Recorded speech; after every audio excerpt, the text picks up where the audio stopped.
Hare Krishna, everyone. Thank you for joining us for another session of the celebrating 50 years of Sri Sri Radha Kalachandji Dham. Today we have the third part of the temple president and vice temple presidents or vice presidents here in Dallas, Texas. And we will be hearing from His Grace Nityananda Prabhu and His Grace Nisringarupa Prabhu. And we'll start with a short video. Thank you.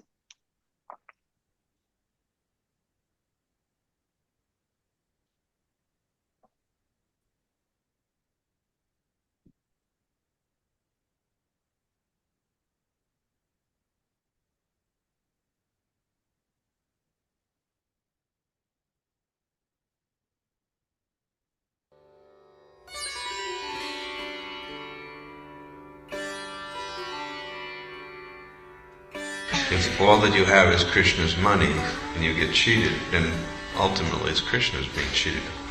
Prabhupada gave the explanation that when you're managing your own money, you have to manage it very carefully. But when you manage somebody else's money, you have to manage it even more carefully. So if we have, what we have is Krishna's, if actually it is Krishna's, then how careful we have to be not to get cheated. And Prabhupada was very vigilant. When he would oversee his finances, he was very particular about every penny. I recall when we were in Delhi, we had to show Prabhupada the accounts. I was the GBC for all of India at the time. It was 1971. 1971. And Prabhupada wanted to see the accounts, and we discovered that there was a discrepancy in accounts of about 2,000 rupees, which at the time really wasn't that much. It was about, I think it was 8 rupees to $1, so it was about $250. So Prabhupada said, well, how are you going to make up this discrepancy? So I was at a loss, and I said, well, perhaps, I was at a loss of what to do. I said, perhaps we can collect the money. He said, no, you can't collect the money. He said, because when you collect the money, you're going to have to issue a receipt. So you're not going to get any new money out of it. You're going to have to issue a receipt, and it's still going to remain as a loss. You can't go out and collect the money. So then he said, you're going to have to bring the money from some other place. He said, the mistake is not just, he said, the mistake may be the treasurer's, but the temple president, the person who oversaw the treasure, is equally responsible, and you as the GBC are equally responsible. So you all have to make up the loss. You can divide the loss in 3 parts, and you have to get the money from some place where you would not have to issue a receipt. So I had to write home to my mother to send me $75. I couldn't figure out where else to get the money without issuing a receipt. Nowadays, people are not having the advantage of Prabhupada's personal supervision, so I'm sure you'll find that there is time and time again discrepancies, but nobody ever tells the temple authorities, you're going to have to make it up personally. If they were told that, you can be sure they would be very, very vigilant. And that's the fact that if the leaders are very strong, then there will be much less irreligion. The problem is that when there's weak leadership, irreligion becomes very, very prominent. It's not a fact that liberal management or liberal leadership actually, and liberal I mean to say, accommodating of promiscuous activities will be an improvement. It isn't. You have to be very strong and vigilant to see that there is no irreligion allowed. And getting cheated, letting Krishna get cheated of his money is a type of irreligion.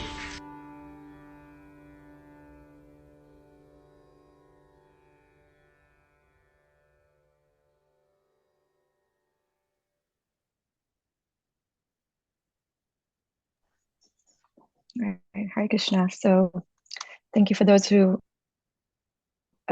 join us now. And we will introduce the first speaker for the day, His Grace Nityananda Prabhu.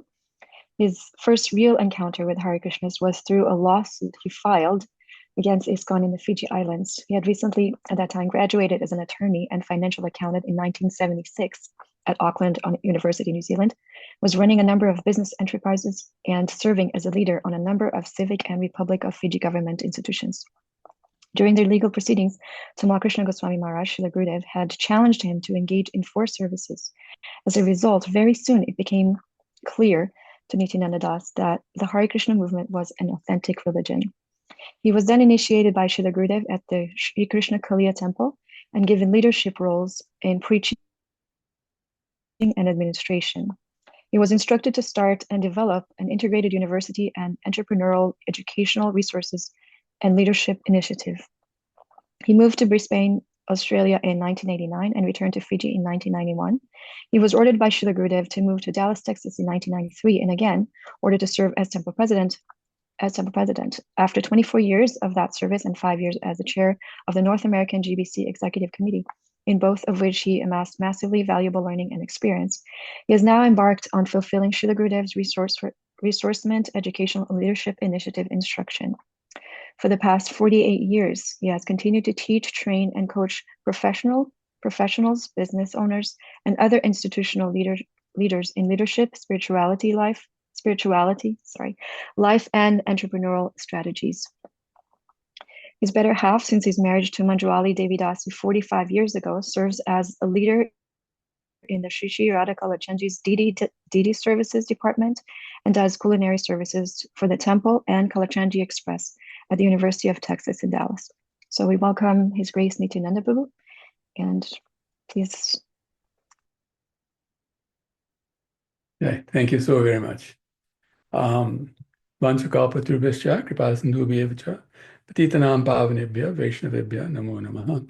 Namam Vishnupadaya Krishna Pristhaya Bhutale Srimate Tamal Krishna Goswami Niti Namine Namam Vishnupadaya Krishna Pristhaya Bhutale Srimate Bhaktivedanta Swami Niti Namine Namaste Saraswati Devi Gauravani Pacharine Nirvishesh Shinyavadi Paschyata Deshtarine Jaya Sri Krishna Chaitanya Prabhu Nityananda Shri Advaita Gadadhar Shivas Adi Gaura Bhakta Brinda Hare Krishna Krishna Krishna Hare Hare Hare Rama Ram Hare Hare. Hare Krishna. Thank you all so very much. Actually, Mother Shebya Prabhu and her team had sent some guidelines as to what I should speak about. So I'm going to follow those guidelines. And then if you have any questions at the right time, we'll have those questions. So the first part was that I started this service as a temple president in the year 2000. I was known as the Y2K temple president because it was when the world was supposed to end and things were supposed to go upside down. And so that was the very first day of the year 2000. And fortunately, nothing like that happened. Everything actually went better for some reason. So I survived. So in terms of instructions, what instructions Gurudev gave me as a temple president, he personally told me that he wanted the bottom line, because I come from a business family, so for me, the bottom line was profitability, business growth, this, that, and the other. So I asked him what the bottom line was, and he said the bottom line is the happiness of the deities and the devotees. He says if the deities are served nicely, the devotees will be happy, and if the devotees are served nicely, the deities will be happy. And if we serve the public, then both the deities and the devotees will be happy. So basically, what he wanted was a strong Sankirtan focus, and personally told me that I'd like you to spend 2 hours managing the temple in a day, and the rest of the time, I'd like you to go out, do outreach programs, counseling, public relations type work, which is what I did. And one particular instruction he gave me, which I didn't expect, it just came out, bolt out of the blue. It really surprised me because at the time we were struggling financially. We were a little behind on the bills, and things weren't going as well as we would have liked. So he said to me, he said, money in the hands of the devotees is more important than money in the hands of the temple. So he said, don't ask devotees for money. Instead, if they want to give you money, tell them no. You keep the money, strengthen your families, and become strong as a family and as devotees, so that we have very strong families and strong devotee foundation that will really help build the community and will help the temple no end. So that's the focus with which I started. And then the next part that Xavier Pawana team spoke about was, were there any difficulties and challenges while I was temple president for those 24 years?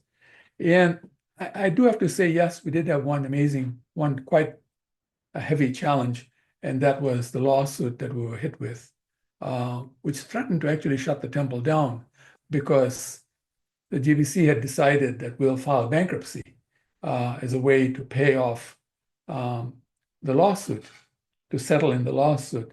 And Gurudev was here at the time when the lawsuit had started. In fact, there was a lawsuit that had started prior to that called the RICO case.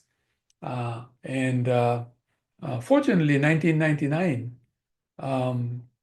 the judge ruled in our favor, and so that case was dismissed. But then after that, Wendell Turley started another lawsuit, and this time named a number of temples and devotees, and Dallas was one of them, and we were hit with a $25 million liability lawsuit. Fortunately, we had a very nice lawyer representing us. I forget his last name. His first name was Russell. And Russell called me at about 2 o'clock in the morning one day and said to me, do you know that tomorrow morning the judge is going to give a decision in your case? And I said, but he hasn't even heard us. He said, I know, but this is Wendell Turley. He's very, very strong with the judges. And so, you know, something can happen and they may decide whatever they decide. So he said, what is going to be our defense? And so I told him, well, our defense should be that because the case was filed by children who were at the temple in 1972 through 1974, we are the Texas Krishnas, and we got incorporated in 1985. So we didn't exist at that time in 1972, 1974. So we shouldn't be held liable for something that was done by another corporation. He thought that was a very good argument. So he went the next morning, and the judge gave a decision against all the temples and all the devotees in the case up to $400 million. So he gave a judgment of $400 million, except for Dallas's $25 million. He exonerated us. He said, okay, you guys didn't exist at that time, so I can't. So we were the ones who got out of it. We were the only ones who got out of it, which the GBC really didn't like a lot. They really were very angry at me that we did that, because they wanted us to stay together in this lawsuit. And I had no issues with that. It's just that we didn't want to lose our temple, because $25 million would have meant we lose everything in the temple. So that was a great challenge that we went through at the time. Unfortunately, we found our way through it. We got our insurance companies involved, even though the insurance companies refused to get involved. Fortunately, we went in front of the judge, and the judge told the insurance company they had to get involved, even though they weren't, they weren't there at that time, 1972. In the 1972, insurance companies also had to get involved. So anyway, we sorted that one out. Other than that, I would say, no, there wasn't anything that was a real challenge or anything. And really, the reason I feel like that is because I just had a very wonderful team around me doing so many things. Of course, when I signed off, we had Dhrashya Prabhu, Mathuranath Prabhu, Mother Padma, Dwarka Prabhu, Dharma Prabhu, Mother Nitya Kishori, Mother Manjuwali.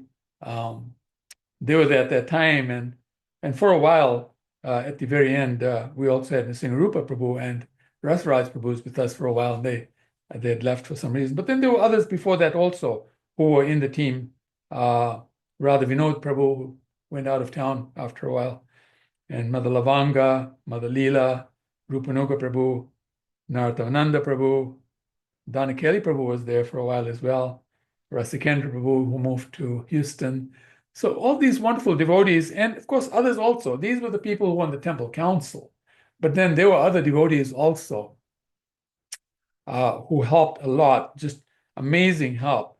So really didn't face any real challenges and difficulties, because I think these were all the shock absorbers. They absorbed all the shock.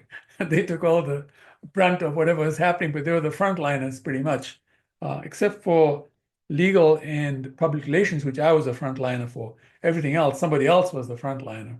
So I'm sure they went through a lot of struggles and difficulties. But they managed. They did a great job. The temple did a big turnaround. Financially, we became very strong. In terms of the number of books that were being distributed, became very strong. In terms of the number of devotees we had, we became very strong. In terms of the number of bhakti vrikshas, the centers that we had, we became very strong. So in terms of all the markers that Prabhupada had laid down, the temple made a turnaround. And so some of the improvements, and these are some of the improvements that came around. One was, of course, that the lawsuit itself helped us with our fundraising, because we had to find ways of raising funds to make sure that we would pay off our portion of whatever the GBC decided. Actually, we ended up paying more than what they had expected, because the insurance companies got involved. Had they not been involved, we would have lost a lot more money. And Gurudev personally told me he didn't want us to lose any money if we could avoid losing Kalachandji's money. Very, very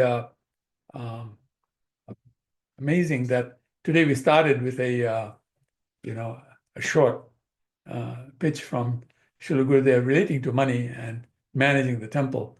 And in that we can see that he was very, very concerned that Kalachandji's money would be looked after properly and very nicely. And of course, we had just had I had appointed a wonderful, one of the great highlights in my temple presidency was appointing 8 new vice presidents to the 2 that we already had. So we had 10 vice presidents.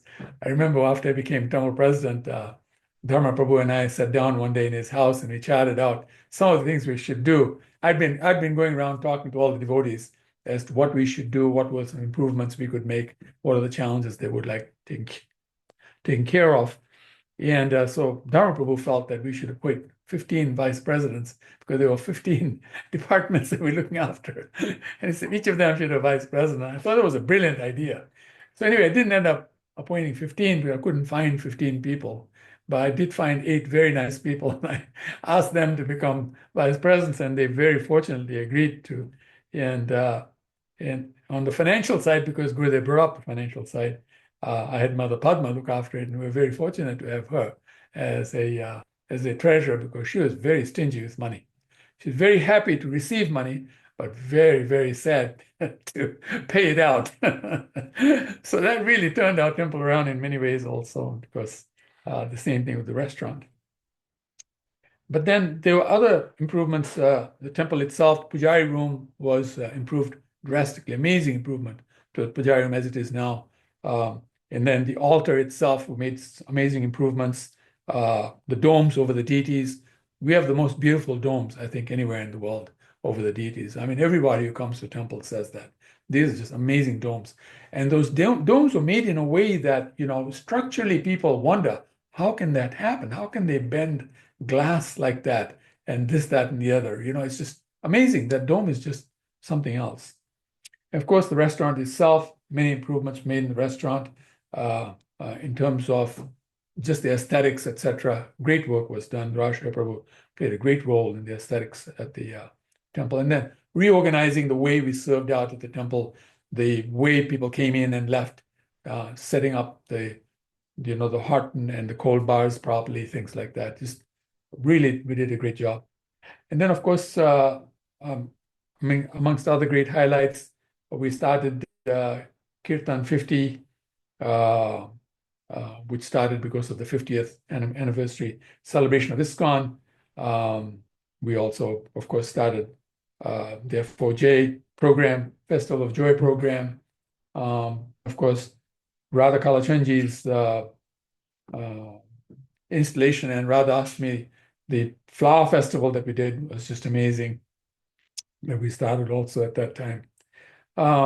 We revived our Sankirtan team and had many more Bhakti Vrikshas as a result of that.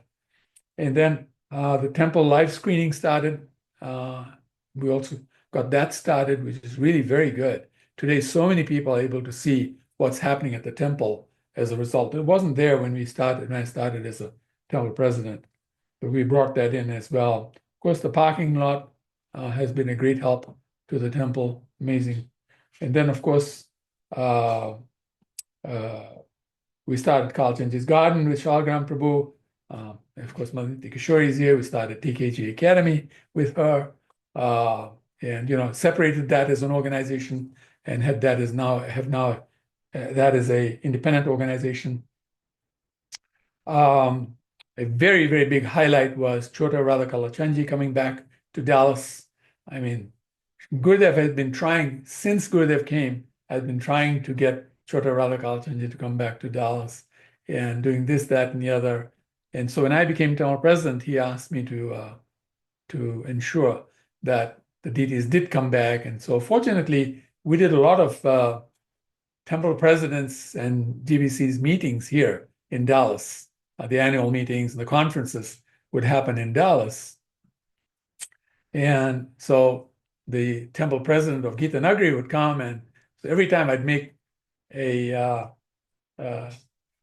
attempt to sit next to him and talk to him and befriend him and ask him how Chota Radha Kalachandji were doing in Gita Nagari. And so he realized one day that I was really doing all of that so that I could convince him to return Chota Radha Kalachandji to Dallas. And so one fine year, he actually said to me, he said, we're having a lot of challenges up in Gita Nagari. And I just blurted out, yeah, I think that's karma. You took away our deities. And so he started laughing and he said, well, I think we might return. I was so happy with that. And so we started discussing how we would do that. And finally, he agreed. And their temple agreed to return Chota Radha Kalachandji to Dallas.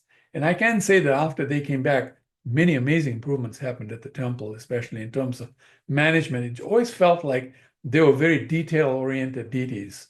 They made sure that we did things properly, and that if we didn't, we suffered the consequences and things like that. So that was just a very, very huge turnaround. And then of course Srila Gurudev Samadhi, huge arrangement that we made. I remember how much pushback we had with that one, complaints. How can you spend so much? We spent $75,000 on that Samadhi. At that time, that was a lot of money. And so even now it's a lot of money. But at that time, especially, there was no big spending like that we were doing. So how can you spend that much on a Samadhi, this, that, and the other? And some of the devotees were saying, how can you even set up a Samadhi in Dallas? Of course, it was in his will that we should do a flower Samadhi in Dallas. If the main Samadhi happened to be in Mayapur. And so, but pushing against all the odds, we did set up the Samadhi, and now everybody agrees that it's a great, great, great addition to the community. And actually, it uplifts the community in many ways. It uplifts the community. The ways it does it legally is that they say if there's a memorial on a property, that property cannot be just sold off, can't be just auctioned off if there was a lawsuit.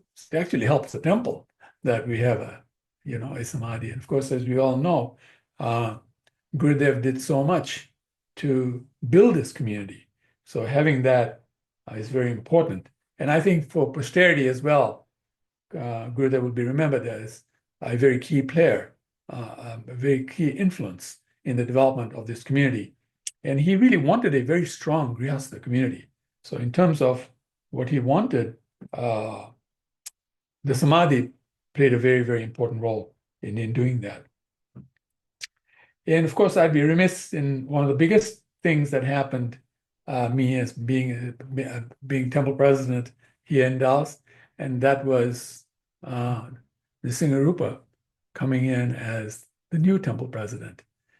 That was an amazing highlight, because it's not easy finding a temple president. First of all, nobody really wants to be a temple president. The way ISKCON runs, it's not very temple president friendly organization.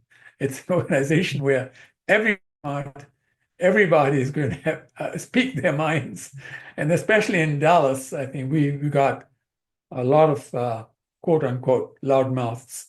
And so, hearing from people and getting pushed back, this, that, and the other, it is a very difficult role to play. And so, and then to have someone who was practically born in the community, of course, he was born in Houston, but spent his formative years here in Dallas as a baby in Dallas, becoming a temple president in any religious institution.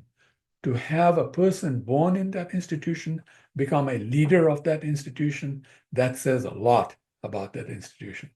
That is a great credit to the organization. Of course, Nrsimharupa Prabhu himself as a person, in terms of personal qualities, in terms of professional qualities, this, that, and the other. Really, that was just a treasure hunt find, you know. It's like you go treasure hunting and you find some real treasure. I just felt very strongly that we were very fortunate. Of course, I've been trying to resign as the Tamil president since 2010 because that was the arrangement between me and Tamal Krishna Maharaj that I would be Tamil president for 10 years. Because I really didn't want to be Tamil president. But then, you know, I put a gun to my head and said, well, if you're not Tamil president of Dallas, you're no longer my disciple and you're a free man. Do what you like. I had no choice. I had to become the Tamil president. So we tried to negotiate how many years I would have to be there. And I really wanted 5 years. He wanted 20. So we actually came to a happy settlement of 10 years. And then just to dangle a carrot in front of me, he said, well, at the 10th year, he says, I'm going to be starting a university in Kolkata, and you can come and join me, and you can be my right-hand man at the university and be with me in Kolkata and be my personal secretary after that. Manjuwali can be the cook and look after women when they come to the temple, to our programs and things like that. And your elder son can look after your younger son, and that way the family can continue. So I was really looking forward to that carrot because thinking, wow, for me, any price was a very low price to pay. If I was going to be with Gurudev all the time for the rest of my life after 2010, that was amazing, amazing offer. So obviously I couldn't refuse it. And then, you know, Gurudev left in 2002. So there went my carrot. But we continued because Gurudev is very intelligent. As town president, he told me for the first 2 years not to do and make any changes, just to observe. Because it's when you put a new head on an old body, first it'll reject that head, then it'll take a while for the head to actually start syncing with the body. And then this is just a brilliant person in terms of administration. Gurudev just knew what to say and how to say it. And so then, of course, he left in 2002. Then, you know, Giraj Maharaj and Ritadwaja Maharaj and Keshabharati Maharaj, and particularly Giridhari Maharaj, they came and spoke to me and said, you know, Gurudev has just left. Don't take over like, you know, you're the next Gurudev in Dallas. Don't play that role, you know. Just give it another 4 years. You've waited 2 years. Just wait another 4 years before you can assert yourself as a Tamil president. So that'll allow the community to settle down after Gurudev left. So that put it for another 2 years, 4 years. So 2006 is when I really started, you know, asserting myself. The first thing I did was appoint the 8 new vice presidents. And for the first few years, I think they were a little unhappy with me because I didn't quite set the agenda for them in a way that was very administrative, but that's my style. My style was that, you know, let them pick up and do things, and things will happen, they will learn, they'll become strong, and that's exactly what happened. Turned out all of them just amazing devotees doing amazing services at the temple. So yes, Nrsimharupa Prabhu was an amazing find in that way that, you know, how do you find somebody who would take it forward? And one of the things that's always bothered me has been the fact that Prabhupada came to America, and he did say that in every country that he wanted the peoples of those countries to lead the temples. And so one thing that has always concerned me is the temples having a preponderance of, you know, Indians at the temple, because when Westerners come to the temple and they see there's so many Indians at the temple, they wonder whether, you know, this is a Hindu temple or what is it? And so, you know, they may decide that that's what it is. And, you know, that wasn't what Prabhupada wanted. Prabhupada wanted Hare Krishna to be a religion for everyone, a non-sectarian religion. So in that sense, having the people of the country in the front lines, being there in the front lines makes a big difference. And so in that sense, Nrsimharupa Prabhu fit the bill perfectly. The young devotee, the youth have so much to offer, and they weren't feeling all that encouraged. And I thought if he became town president. So anyway, I'd been trying to resign since 2010. So I remember in 2012, we were doing a program at Atul and Ritika Vora's, and bolt out of the blue while the class is going on, because Giriraj Maharaj knew that we were looking for a Tamil president. He said, well, Nityananda, he says, if we don't find a Tamil president, who do you think should be the Tamil president? And right behind me was sitting Nrsimharupa Prabhu. I turned around and I said, Nrsimharupa Prabhu should be the Tamil president. And he said, good choice. And everybody clapped. And I thought, that's Kalachandji's indication. That's the right thing that should happen. And just fortunately, by some arrangement, I happened to be the representative of the North American GBC for Texas. So it was my role to appoint the next Tamil president, of course, in consultation with the community, in consultation with the North American leaders, both of whom felt happy. Speaking to the local community members, they were very happy. The North American GBC were very happy. They already knew him. He was already interacting with them at a leadership level, representing the youth. And so, and then helping the GBC make progress in America. So it just worked out perfectly. So I think in that way, it was probably the top highlight of everything I did while I was Tamil president, was to have the right person.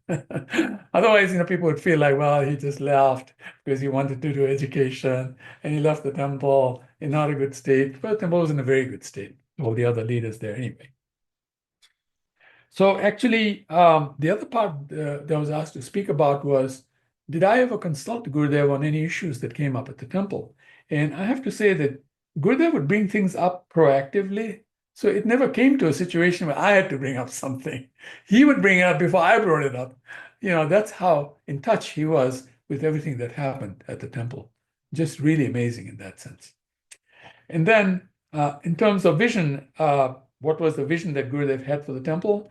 Again, it was just a very vibrant community with very strong individuals, strong devotees being very strong, very, capable devotees, strong families, strong family unit organization, and more centers in the DFW area in the form of the Bhakti Vrikshas. And of course, some of them would turn into bigger centers and then temples, as a few of them are now looking at, especially one of them right now in Frisco is looking at. So these are some of the things that I was asked to speak about, and I'm going to stop here, leave it at that, and hear from our great Tamil President, Nrsimharupa Prabhu, and then, of course, allow time for question and answers. Thank you all very much. Hare Krishna. Hare Krishna. Thank you so much, Nityananda Prabhu. You made a perfect segue for us to hear from Nrsimharupa Prabhu. His Grace Nrsimharupa Prabhu Das is currently serving as the Temple President of ISKCON Dallas, a role he has held since August of 2023. After a 2-decade career with UPS, he transitioned to a life of full-time service in 2020. A second-generation devotee, he attended Gurukula in Dallas, Vrindavan, and Florida before graduating with honors from the University of Texas at Dallas in 2007. His services in the past at ISKCON Dallas included leading youth programs, coordinating Harinam and Kirtan festivals, and serving on the temple council.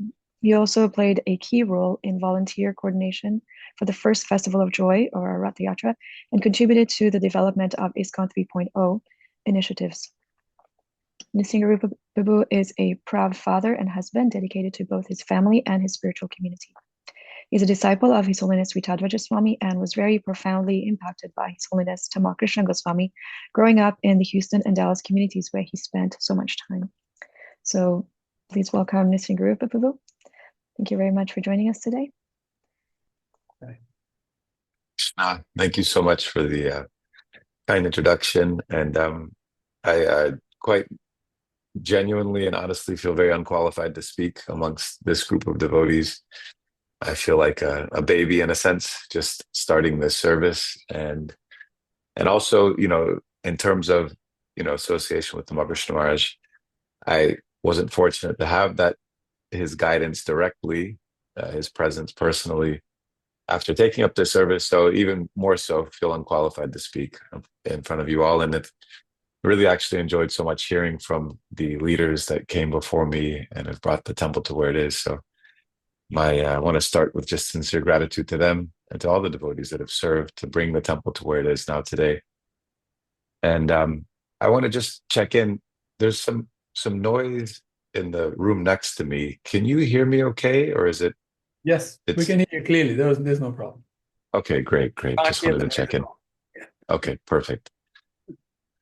Yeah, so I thought for myself, since I didn't have the good fortune of, you know, doing this service while Tamarcus Mars was personally present here, that I would just talk about my experiences with him and the community, and kind of in some ways how it brought me to where I'm at, and what I noticed and saw from him during my life, up until I was 20 years old before he left this world, and kind of what I've taken from it now in my service. And so I just jotted down some notes. And I think for me, personalism is something that I noticed how Srila Gurudev really took a personal interest in every devotee's life. And I remember one time in class, there was a devotee that was struggling getting their rounds done. And Srila Gurudev asked the devotee, well, let's schedule some time together. You come up to my room and we'll go through your schedule for your day, and I'll help you find the time. I'll help you manage your schedule. And as time went by, that just struck me that, he's GBC, spiritual master, going to school at SMU, just the list goes on and on of all of the different things he was doing. And that he would take the time to, with one of his disciples, go through their schedule like that in such detail. It has always really stood out to me. And then even his personalism for me as a boy growing up, I remember being a young kid, and we would, after class finished, we would run to kind of grab his shoes and hold the door open for him and kind of stand in a line. And kids would run and take turns opening the doors as he would go upstairs. And he would walk by, he had like a roll of, paper, and he would just kind of like tap us on the head gently as he was walking by, and just that personal touch with each and every one of us. And I had like an issue with my eyes even growing up as a kid when I was a little older. And I remember him personally asking me, well, are your eyes okay? Do you have some kind of medicine for it? Just that personal interest in even my own life, and helping me go to Gurukul and Vrindavan. There was a long waiting list, and he pulled some strings, and I was able to go to Gurukul there. So just that personal touch. And when he was at going to SMU, I was, I think, around 17 or 18, and I had asked if there was some way I could serve. I had kind of had the summer off, and he arranged for me to help Radha Krishna Prabhu, who was cooking for Gurudev. I think he was cooking lunch 5 days a week during that time. And so I would go and I would help cut up vegetables and just, kind of assist him in the cooking and wash pots and things like that. And Gurudev would ask, if there was nobody, or even if there was somebody sitting with him sometimes. Many times he would call me into the room after we were kind of done serving and just ask me to sit down on the floor, just right inside the door, for those that know the quarters where he takes prashadam. And I would just sit there, and he would be having conversations with his god brothers or different devotees, temple presidents, things like that. And I would just sit and listen, and I was kind of just like a fly on the wall, so to speak, and I got to see how he interacted. And I remember one time being so amazed, speaking about like the details and how he was so involved and aware of everything, that he was asking about, there was a temple vehicle that was older and they were having trouble getting the inspection on the vehicle.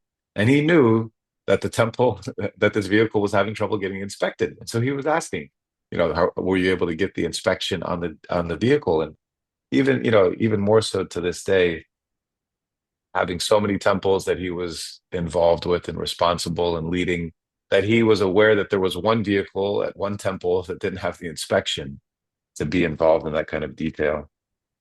And yeah, I just the way he related to everyone, as a teenager, I remember the Dallas Cowboys were really doing good during those years. And so when it was Super Bowl time, everybody, all of the kids would try to find somewhere to watch the game. And, he was aware of everything that was going on. And so he knew. And so he arranged actually for us to watch the Super Bowl, all the young kids, in his darshan room. There was a TV in the room, and he arranged for his disciples to make pizza and I think popcorn and, different drinks.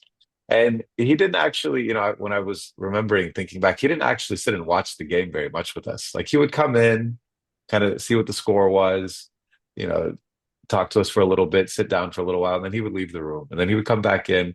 So, he was not really there, but he made that arrangement for us to all come together And, at that time, this would have been in the mid 90s. It was, devotees watching TV was very taboo. It wasn't, but he knew that that's what we wanted. And so he created this atmosphere for us all to come together, and we got to know him. And, to this day, the impact Srila Gurudev's had on me personally, how much love I have for him, I was because of his ability to interact with us and really meet us where we were at as kids. Instead of saying, "Oh no, the kids can't do this," and making it like you're not allowed to watch the Super Bowl, he made this nice arrangement for us, and that really stuck with me all these years. And some time ago, I was going back and I try to listen to Srila Gurudev's lectures as often as I can. And I got to go back and listen to the Vyas Puja from his last Vyas Puja that was here in Dallas before he left. And it really struck me that he took, I think, about 45 minutes of the morning lecture that he gave. He took 45 minutes of that lecture to praise the spiritual masters of every disciple in his zones. He went down every single spiritual master and praised them and really appreciated them. And even those spiritual masters that had had difficulties, that had fallen away, he still appreciated them for their service and what they had done for Srila Prabhupada. And it really struck me because, I just felt like that mood that he had, this was in 2001. So we're talking, 23 years ago of respect like that. I was thinking, if we did more and more of this as a society, how much it would bring us together as a family. That, nobody feels like, my spiritual master is this way and I don't get along with devotees that have other spiritual masters, and how much that could bring us together and make us so strong as a society. And that he was doing that 23 years ago before we even really, these kinds of issues were really at the forefront. And just, how much he was aware of what was happening and how, just how much he really genuinely respected and appreciated everybody like that, and how that really, in my mind, created this wonderful mood. And you can see in Dallas, now so many years later, that we don't really have that issue. It's not like we're promoting one spiritual master over the other, or that there's these factions. Everybody really serves together so nicely as a family of devotees. And I think, for sure that his mood established that. And then in that same Vyas Puja, the last Vyas Puja here in Dallas, towards the very end, after all of the devotees had spoken and done their offerings, Srila Gurudev said that, I'm paraphrasing, but I think, that the idea we'll get through, that he was appreciating how nice it was to hear from devotees who were really speaking from the heart. And he was saying that when devotees share from the heart like this, that we could do this all day long, that, we could just keep on going, and how much he was appreciating the love of the devotees.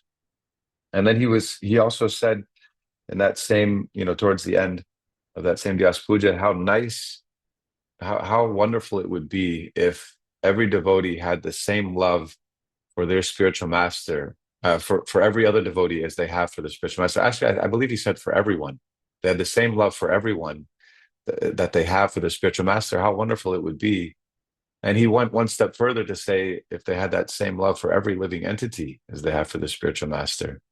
And that really struck me. It really struck me, if that was the case, how we would be so eager to share Krishna consciousness with everybody, how we would be so loving and personal with each and every devotee. What would to speak of devotee, each and every person that walks through the door. And so it just really stuck with me, and has, helped me in my service up to this point. And, personally in my service, I pray to Srila Gurudev every day for his guidance and mercy, and so that we may be able to serve Srila Prabhupada, serve him in a way that will please them. And, I just have really sincere gratitude to all of Gurudev's disciples that are still serving here in Dallas and, all over the world, but here specifically serving in so many ways. There's, the list could go on, but, Dharashai Prabhu, Mother Padma, Mother Manjuali, Materna Prabhu, Mother Chandravali, and it could just keep going on and on. Mother Jayanti and Rupanuga Prabhu, my parents, Mother Nadini, Kartikeya, there's, Gopal Prabhu, Mother Nandapriya, go on to Mother Nityakishori and Dharma Prabhu and just keep going on, and you see that these disciples of Srila Gurudev, that they have this they just their service attitude is so remarkable, and they're so senior in every way, but they still serve with so much humility and so much grace, and they're such a testament to Srila Gurudev. And I genuinely couldn't imagine doing this service without their support and their guidance and their mercy. And really just, again, my sincere gratitude to all the temple presidents, vice presidents, and all the devotees who have served in any capacity that has brought our temple and community to where it is right now today. I don't know where we would be without them. And just kind of lastly, on a personal note for myself, there was a period in time when I was quite young, probably 5 or 6 years old, when my parents separated. And I distinctly remember, my mother giving me a post-dated check to give to the Gurukul, and just asking me to just ask, Mother Jayanti, please don't deposit it for another week or two until her paycheck cleared. And later on in life, being aware that we, financially speaking, we were behind on rent, behind on Gurukul tuition, and so many things. And reflecting back on how aware Srila Gurudev was of all the details of what was going on, I can't help but feel that he must have been aware of that as well, that he must have known that that was the case, and encouraged the devotees to, in any other situation, we could have been homeless, and we would have been kicked out of the school, and, but that didn't happen. We always had a place to live. We always had prasadam, and that many years later, has gone to, I think is part of the reason why I've always wanted to take up some active role of service and helping the community, is feeling this debt of gratitude and appreciation for what we've been given here. And I know that came from him in so many ways through his disciples. So yeah, my sincere gratitude. Again, feel very unqualified to speak amongst this group of wonderful devotees that have truly served for so many years. Nityananda Prabhu for 25 years as the temple president here before me. And just very grateful to you all, very grateful to hear about their experiences. It's been very inspiring for me. And thank you so much for the opportunity to say something. I'll end here. So Gurudev Ki Jai. Jai, thank you, Nisinguru Prabhu. It felt like sharing from the heart. I think Srila Gurudev would be pleased with that. And I think at this time we will open to any questions from the listeners here, any contributions that are related to what we've heard today. Sure, can I just ask a question before we do that? Yes. I know that I believe we've set it so that only co-hosts can unmute and share their video. Is that correct? Is it still the case? Yes, Prabhuji. That would be a question. Yes. Yes. So that's if that's the case, I feel like there's quite a few devotees here that it would be good for them to be able to unmute, like the Rashai Prabhu and Mother Padma, and quite a few. Rupanuga Prabhu, Mother Shraddhanjali. Is it possible to also Mother Jayashree to make them co-hosts as well, so that way they can also ask questions and unmute and share their video if they would like? I think yes. you could make They can everybody raise their unmute now. hands. Yeah. So now everybody can unmute themselves or start the video. Okay. Thank you. Thank you so much. Also, thank you, Nisinguru Prabhu. There's also one question in the chat from a question to Nityananda Prabhu. Yes, I read one. It says, Go ahead. yeah, so, this is from Radha Vinod, or not, it says Radha VB. It says that if he's not wrong, Srila Gurudev was physically threatened during the lawsuit time. If that's the case, how did you manage that or protect him? Oh, it's from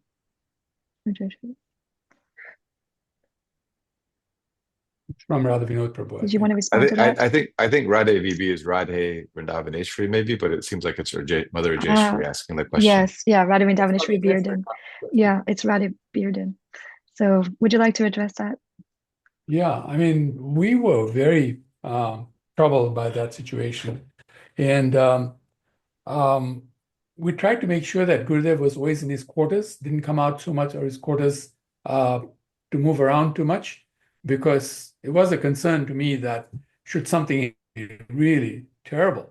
And so I went and personally met with Gurudev and I spoke to him about it. I said, Gurudev, we're really troubled by this. And, it's hard to sleep at night thinking that, you're in danger, things can go wrong, things like that. So, we're thinking that we want to buy you a bulletproof vest and have you always please wear a bulletproof vest when you come out in case somebody tries to shoot. Other than that, we will be around you so that no one can attack you. This had happened before one time in my experience. So it was good that I'd learned that, and that was in Australia. Gurudev had been asked to remove a certain person from the leadership in Australia, and many of the Australian devotees were his disciples. And so there was a doubt that, Gurudev would survive physically in Australia when he went to do that. So I was the secretary at that time on that trip. And so he had a bull worker at that time. I don't know if any of you remember what a bull worker is. It's one of those things that, when you hand, you stretch it and you sort of, it gives you, exercises you and makes your muscles strong, this, that, and the other. So he used to use the bull worker, and he said to me, he says, I may look small, he said, but, if someone comes to attack me, he says, they're going to learn some nice lessons from me. But still, what he'd have me do is that when he slept at night, I'd sleep at the door so that nobody could get into his room without crossing over me like that. At that time, I was also very physically strong. I was very athletic. I believed in doing, weightlifting and things like that. So anyway, so I asked him whether we should do the same thing here, whether I should just sleep at the door, in case things happen at night. So his answer to me was, Rake Krishna Marike, Mare Krishna Rakeke. He said, if Krishna wants me to be harmed, who can protect me? He says. And if Krishna wants to protect me, who can harm me? He said. So that was his answer. I didn't feel satisfied with that, and I don't think the others that I spoke to felt satisfied with that. But we had no choice. He felt it would be okay. Don't worry about it. Let them make their threats. Things will be okay. We just continue doing what we're doing. So that's how we ended up dealing with the situation. But one of the things that we did was we were very vigilant. We're always around him. There was always people around him so that should anything occur, we would be there as intermediaries in some way or another. But that's the best we could.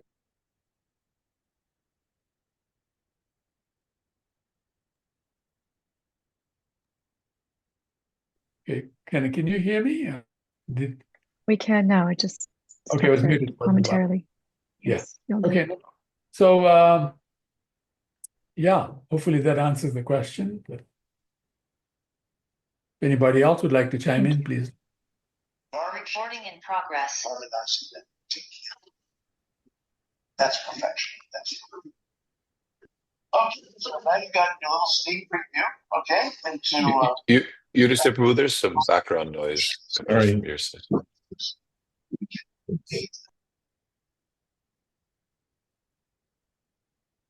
Do you want to say something, Mr. Pro? You're muted now. I can just say those things, they came and went, those type of situations. And it wasn't just, I mean, people, you can imagine, like, just take US politics, for example. There's so much craziness directed against leaders of all types in this world. So for anyone that gets disturbed by hearing these things, which would include me, depending on my consciousness, there's a big picture here, which Nityananda Prabhu is actually very good at reminding us of, that it is a struggle, it is a battlefield, and Kurukshetra was not just a metaphor for our lives, but actually more than that. and we want to enjoy, so we get bothered by discord and conflict and danger and all that. So anyway, I just thought I would add that in because it wasn't just it didn't just have to do with the lawsuit at that time. It was ongoing since the early 80s that there were detractors and criticizers and all of that. And there were criticizers of Srila Prabhupada, very strong criticisms. So I guess not surprising. Disturbing, but not surprising.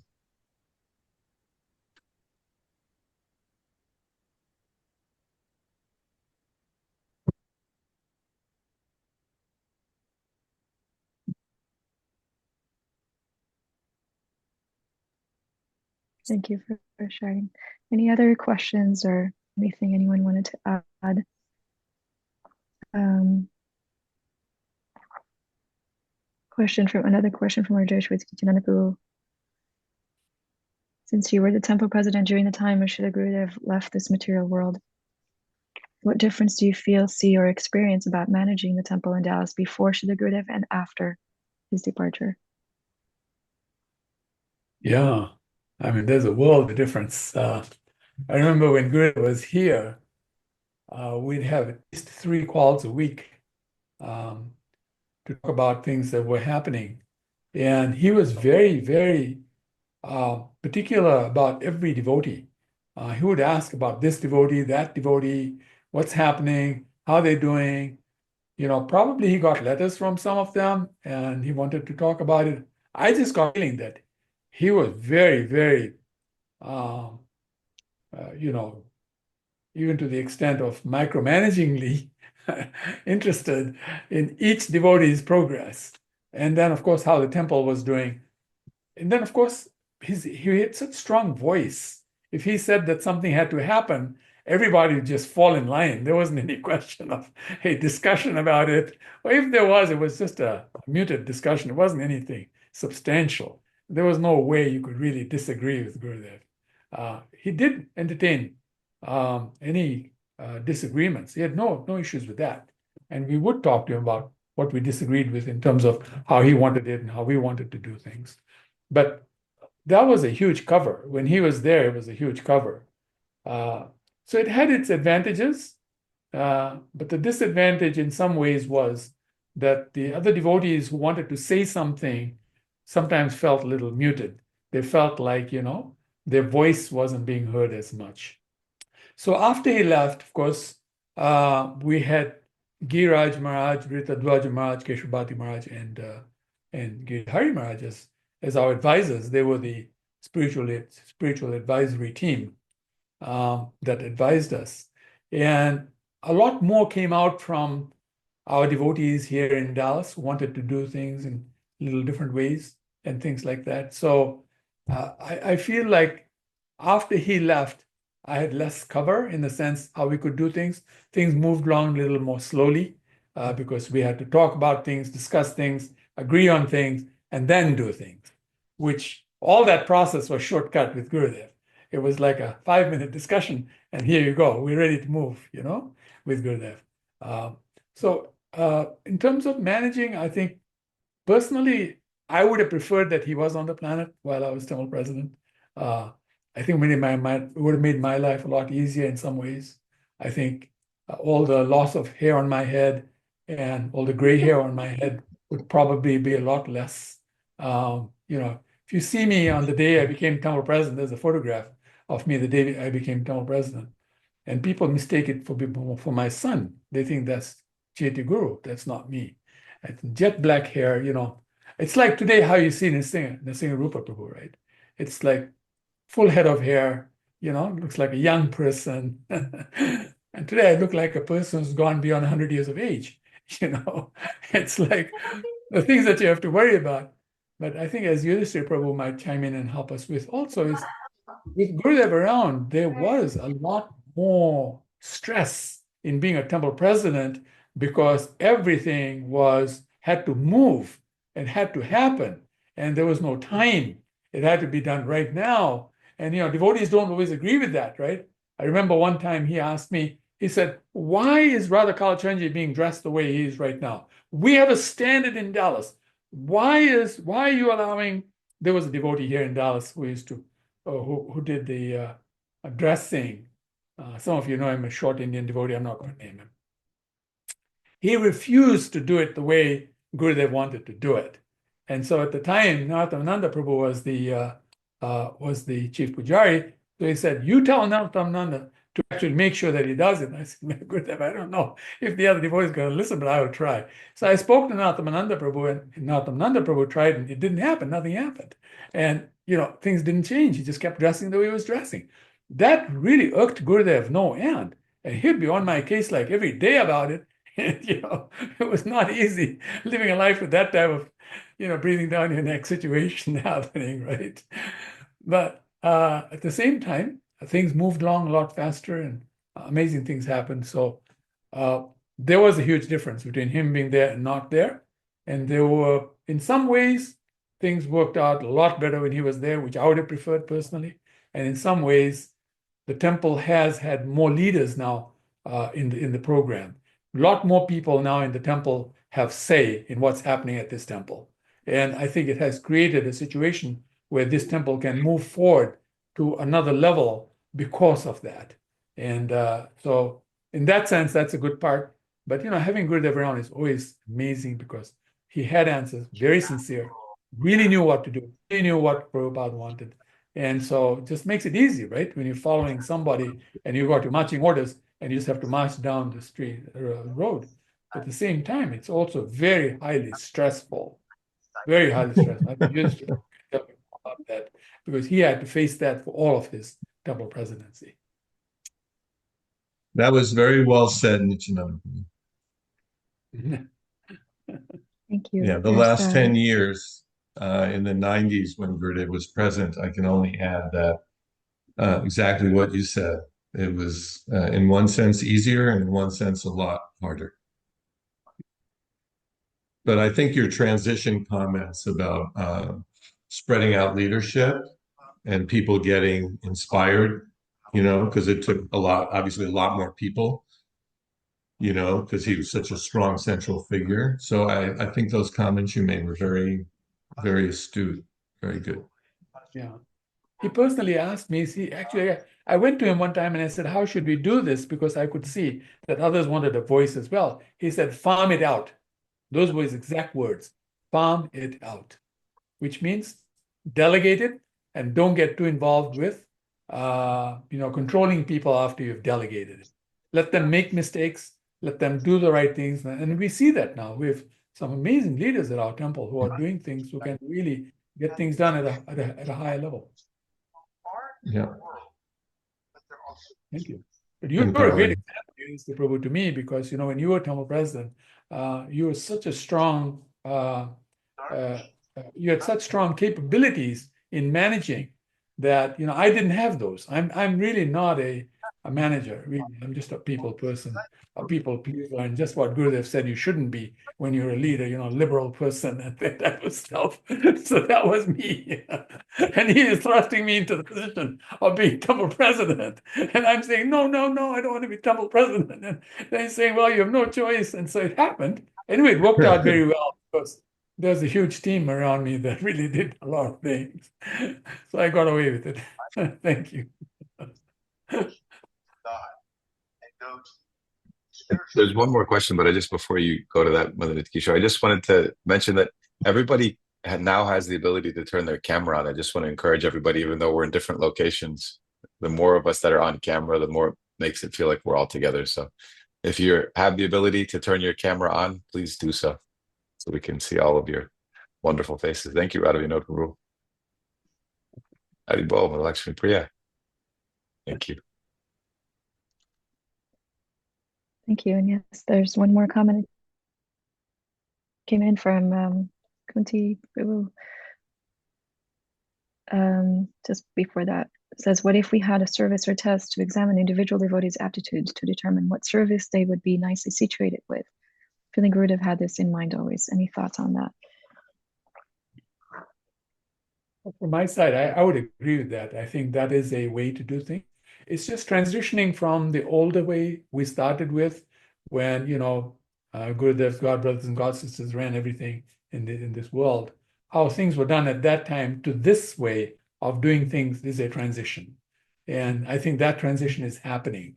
I see with Singh Rupa Prabhu, we'll be able to do much more of this transitioning where we do see the nature of a devotee, whether it suits the service that they're doing, and would help, I think, improve, the temple's performance, devotees' happiness, everything I think would improve if we did that. And so I look forward to seeing something like that happen. But maybe the Singh Rupa Prabhu can say more about that.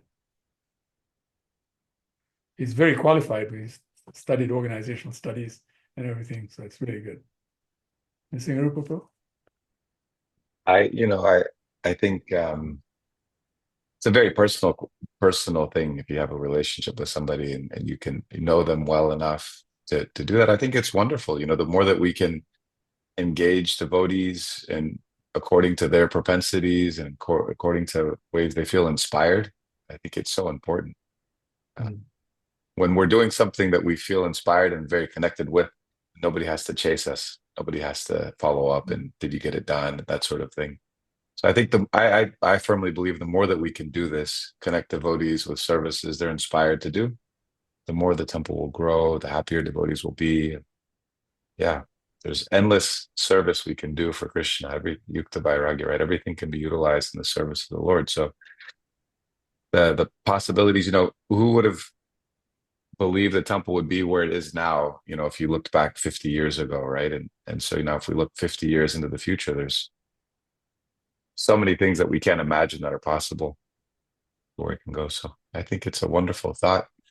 I don't know how we would, there's different occupational tests that can be done. I don't know if there's some way to get someone that can tweak that into making it more directly for devotees, or maybe we can use that and then translate it into service at the temple also. So good thoughts, questions.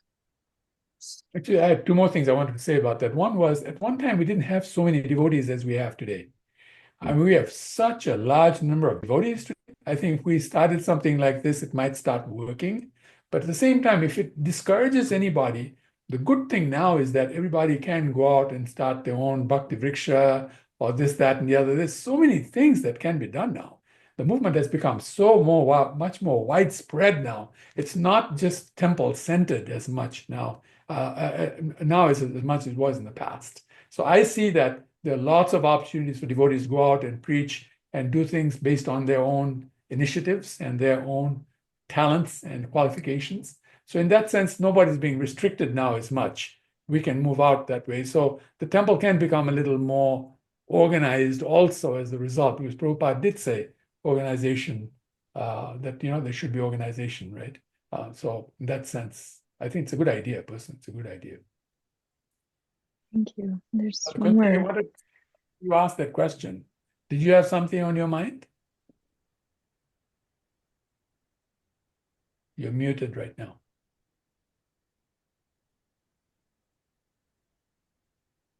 I think that was my mother that asked the question. Do you have anything to add? Yes. Yeah, that's right.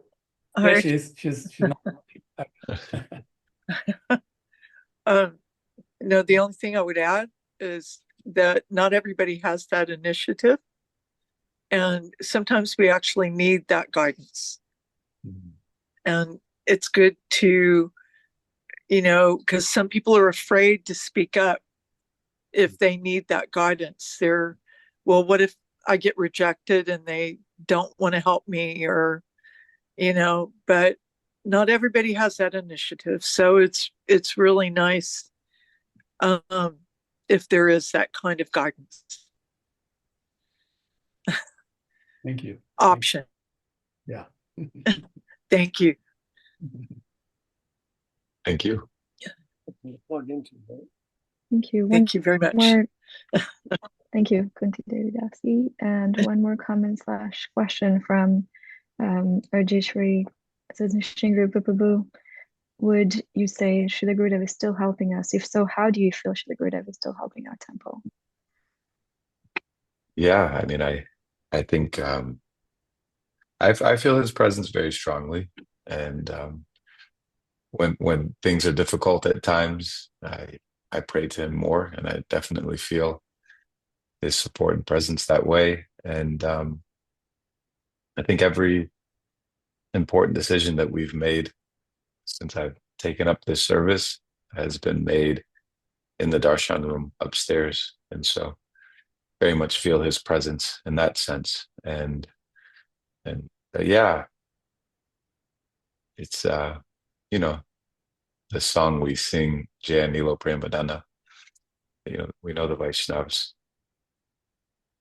Devotees like Srila Gurudev stay with us always, even after the departure. And I remember Bhakti Tirtha Swami saying in Gitanagri, I had the good fortune of going to visit him the summer before he left this world.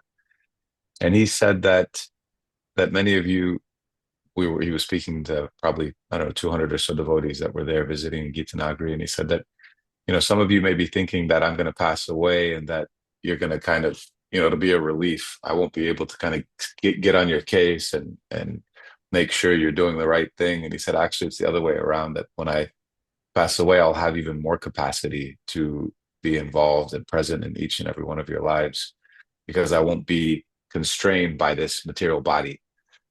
And so I feel the same way about Srila Gurudev. Somehow or another, he's been kind, and I've had dreams with him. And yeah, I feel his presence very strongly, specifically here in the temple with in the Dallas temple with the Samadhi, and without a doubt, so many things I think are still going on because of, you know, his guidance and mercy and how he set the temple up. I'm sure Nityananda Prabhu and Yudhisthira Prabhu, Radha Prabhu could add to that, Materna Prabhu even more so. One thing I wanted to say about that was, if you just stay at the Samadhi all day long, you'll see how many people come there and actually pray to Gurudev. And these people are not people from our community. These are outsiders who come and pray to him. I remember one time I was doing service like on every Wednesday. At that time it was Thursdays when I was doing it. And there was this lady who came, a Mexican lady from our community, and she would come and speak in Mexican language to him, pray to him, bow down, and plead with him or something. And she would do that every day, like for months and months on end. She would come and pray like that, you know. So really, his presence. Gurudev actually said that. That's one of the things that I started when I became Town President. He asked that we should daily wake up Gurudev Prabhupada and put him to rest every day upstairs after he became Town President. Because I asked him, what's the some important service I do? And he told me, can you look after? So every day I would go and wake him up and put him to rest until we formed a team, and now the team is doing that. But he told me, Prabhupada is here. He's running this temple. Come and talk to him. If you have a problem, talk to him about it. He will give you indications. Things will work out. So in that sense, I feel like not only we have Prabhupada, now we have Gurudev as well, we can go and talk to him and ask him. And he will respond. You know, it's just amazing. So yeah, very much present. Thank you, Ms. Andrew.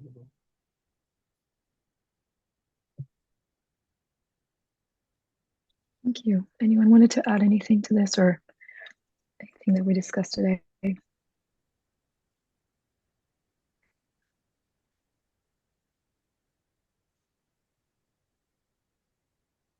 Just before ending, I just wanted to mention also that I wanted to personally thank Rajeshwari Devyasi and Shai Priya Devi for putting this together and churning the nectar. It's, you know, there's so many memories, realizations, and things that devotees experience here over the years in relation, you know, in serving Shri Radha Kalachandji and Srila Gurudev.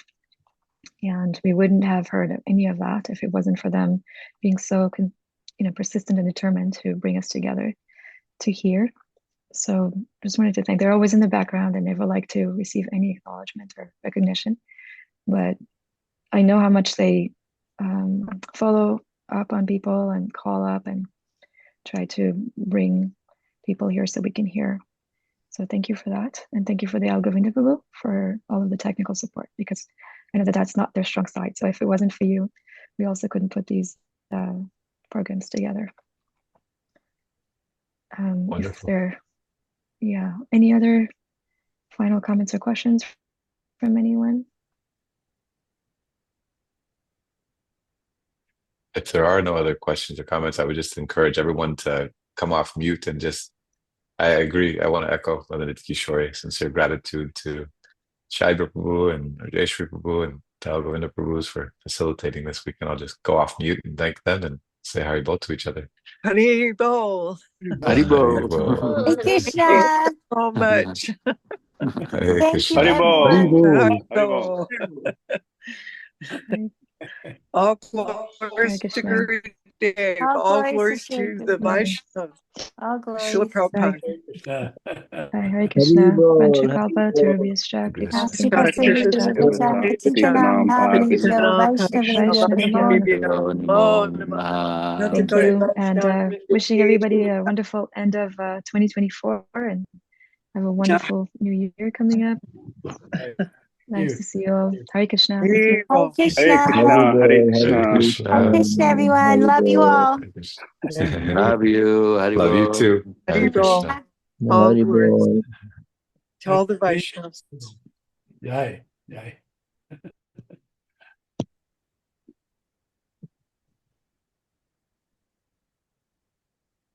Okay.